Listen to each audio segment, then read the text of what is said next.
देवनाथ जी, आपसे बांग्लादेश और श्रीलंका को लेकर ही एक दो सवाल और हैं, वो अभी आपसे उसका जवाब लेंगे सर। हम आलोक जी के पास चलते हैं।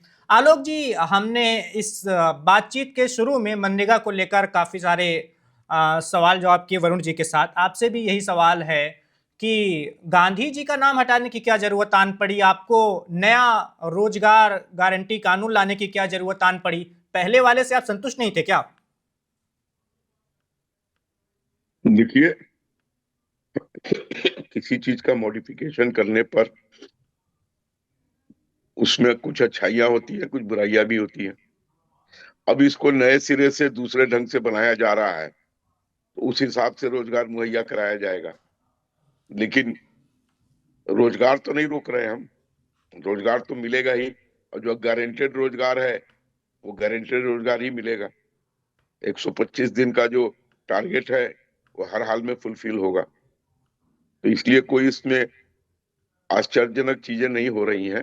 उसको रीमोडिफाई करके दूसरे ढंग से आगे बढ़ाया जा रहा है। चलिए, आलोक जी, लेकिन कांग्रेस पार्टी का कहना है कि आपको महात्मा गांधी नाम से बहुत ज्यादा दिक्कत है और इसीलिए आपने नाम भी हटाया। और राहुल गांधी ने आपकी पार्टी को, आपकी सरकार को सीधे तौर पर चेतावनी दी है कि सड़क से लेकर संसद तक विरोध का सामना करना पड़ेगा आपको। राहुल गांधी बराबर हमको चैलेंज करते हैं, कोई नई बात थोड़ी है। लेकिन उनके चैलेंज से हमको हमारा क्या बनता बिगड़ता है, ये भी आपसे छिपा हुआ नहीं है। अब हमने गांधीयन समाजवाद को भी अपनाया है।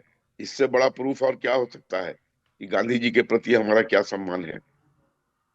और गांधी जी को कभी भी हमने किसी भी स्तर पर नीचा दिखाने की कोशिश नहीं की है।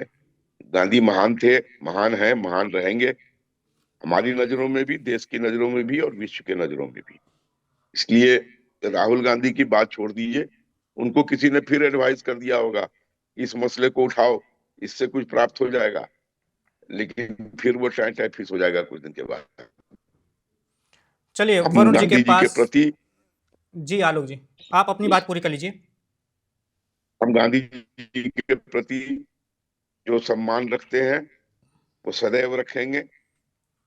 और कभी उनको किसी भी रूप में नीचा दिखाने की कोई कवायद नहीं करेंगे। वरुण जी, आपसे जी। मनरेगा पर तो बातचीत आपसे हो ही गई है। विदेश नीति को लेकर थोड़ा बहुत सवाल कर लेते हैं। आप नरेंद्र मोदी सरकार जो अपने तीसरे कार्यकाल में है इस वक्त, पिछले 11 सालों से देश की सत्ता पर काबिज है, उसकी विदेश नीति को आप कैसे देखते हैं? खासकर अगर हम अपने पड़ोसियों को लेकर बात करें तो, जैसा कि अभी हमने देवनाथ जी से बात की, नेपाल हो गया, बांग्लादेश हो गया, श्रीलंका हो गया, इसको लेकर क्या हम कहीं पर भी चूक गए और चीन को बढ़त मिल गई? देखिए, यूके देवनाथ जी आदरणीय है, उन्होंने बहुत अच्छा एक्सप्लेन किया और मुझे बहुत अच्छा लगा। उन्होंने हर मतलब उस पे पॉइंट पर उन्होंने उसका एक्सप्लेनेशन दिया। जो आप विदेश नीति की बात कर रहे हो, विदेश नीति सबसे ज्यादा अगर विफल विदेश नीति है तो इस मोदी सेंट्रिक बीजेपी सरकार की है, जो पड़ोसियों से रिश्ते नहीं बना सकती। चीन से मैंने आपको कहा अदूरदर्शिता की बात करी। आप झूले झूल रहे हो, ट्रेड इम्बैलेंस बढ़ाए जा रहे हो। जो पहले डिस्कशन मैंने कहा, आप क्यों बढ़ा रहे हो ट्रेड इम्बैलेंस, मेरी ये समझ में नहीं आ रहा। आप उसको क्यों नहीं रोकना चाहते? आप उसको रोक देते तो इतना व्यापार घाटा भारत का नहीं बढ़ता, इकोनॉमी खराब नहीं होती। अब देवनाथ जी आपको बताएंगे, मेरे ख्याल से हो सकता है एक चौथाई या एक तिहाई जो बजट घाटा है वो तो ट्रेड इम्बैलेंस ही हो रहा है चीन के साथ। आप क्यों नहीं रोकते उसको? वो नहीं रोक पा रहे। वो सबसे बड़ी विफलता। जो सार्क की बात की, राजीव गांधी जी के जमाने में सार्क को मजबूत करने की बात की गई थी और वो सफल भी हुए थे काफी हद तक, क्योंकि हमारे उसमें जो ब्यूरोक्रेट्स थे, हमारे फॉरेन पॉलिसी के जो सलाहकार थे, उनका एक से चलता था। I am using the word से। उनका से चलता था और सरकारें उसको मानती थी। आज की सरकार नॉन बायोलॉजिकल मैं से जो ग्रसित है, वो भाई मैंने किया जो ठीक। आप देख लीजिए, टीम देख लीजिए मोदी सरकार जी की जो टीम है, वो किस प्रकार की टीम है। अटल जी की टीम क्या थी, दूसरी सरकारों की टीम क्या थी। आज जो ब्यूरोक्रेट्स हैं, जो फॉरेन एक्सपर्ट्स होते हैं, क्योंकि सरकारें तो आती जाती रहती है, इनको सारा पता रहता है।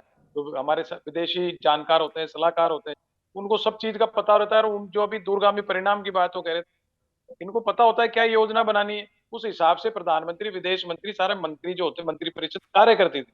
आज उसको तो इन्होंने साइड साइड में कर दिया है और अपने हिसाब से उसको चलाना चाह रहे हैं। इसलिए विफलता आपको देखने को मिल रही है।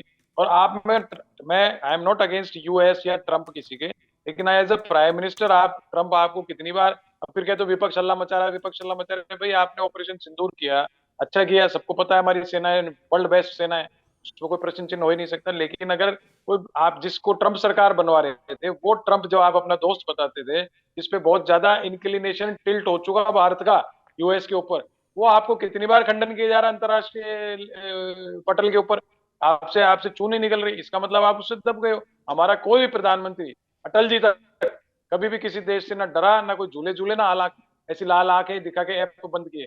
अटल जी ने कहा परीक्षण करेंगे, परमाणु परीक्षण, अमेरिका ने कहा हम यहाँ पर लगाएंगे, लगा। तो आपको ध्यान होगा राजीव गांधी जी के जमाने में, देवनाथ जी को तो अच्छी तरह ध्यान होगा, सुपर 301 धारा होती थी अमेरिका में, जब कंप्यूटर बनाने की बात आई और बातें आई, तो फट से सुपर 300 धारा कौन सी थी, ज्यादा एक्सप्लेन कर पाएंगे, लगा दी। तो राजीव गांधी उससे डरे नहीं। ऐसी कई बातें पूर्व प्रधानमंत्रियों की, इंदिरा जी के टाइम तक तो कह रहे बात ही अलग थी, लेकिन अटल जी नहीं झुके, राजीव जी नहीं झुके। तो मैं तो मनमोहन सिंह जी के आपको पता ही नहीं थी, मनमोहन सिंह जी के टाइम में टिल्ट होना शुरू हुआ था, जो मैं रहमत नहीं रहा कभी उसको। लेकिन उसके बाद मोदी सेंट्रिक बीजेपी जो है तो पूर्ण रूप से ही पलट गई है।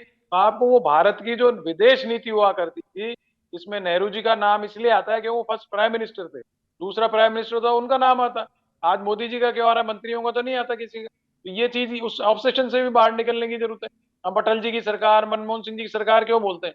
जो पॉलिटिकल नेतृत्व देता है उसी की सरकार कही जाएगी। तो वो नेहरू जी को से बायस दे, वो अलग बात है, प्रेजुडिस है, बायस है, किस प्रकार की मानसिकता है। लेकिन विदेश नीति जो उस समय बनाई, वो हमारे जितने एक्सपर्ट्स थे, जितने हमारे पूर्वज थे, उन्होंने मिलकर इकोनॉमी की भी मिक्स्ड इकोनॉमी बनाई, पंचशील का जो सिद्धांत लाए, सब तरह के सिद्धांत लाए, क्योंकि उस समय काल परिस्थिति, जियो पॉलिटिक्स अलग थी। आज भी geo political condition, economic order, political order रोज रोज चेंज होता है, तो उसके अनुसार आपको टिल्ट नहीं लेना चाहिए किसी के पक्ष में।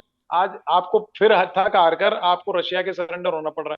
क्यों होना पड़ रहा है? क्योंकि हमारे पूर्वजों ने सोवियत संघ पे भरोसा किया, और सोवियत संघ, रशिया हमको हमेशा सपोर्ट किया।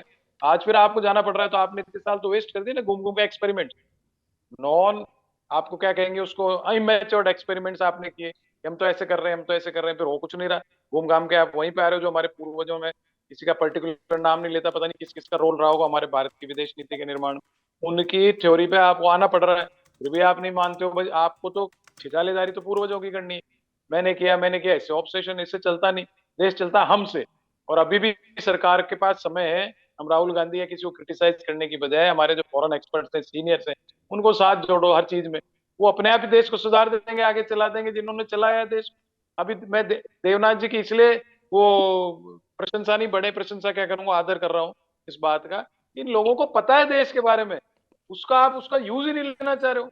आप प्रधानमंत्री, आपको प्रधानमंत्री से थोड़ी हटा रहे हैं एक्सपर्ट्स, वो तो आप उनकी राय लेकर के, उनके जो विद्वता है, उनकी बौद्धिक क्षमता है, उसको काम में लेके देश को चलाओ। उसको नहीं चलाना, इसलिए देश की सारी व्यवस्थाएं चरमरा रही। Subscribe to One India and never miss an update. Download the One India app now.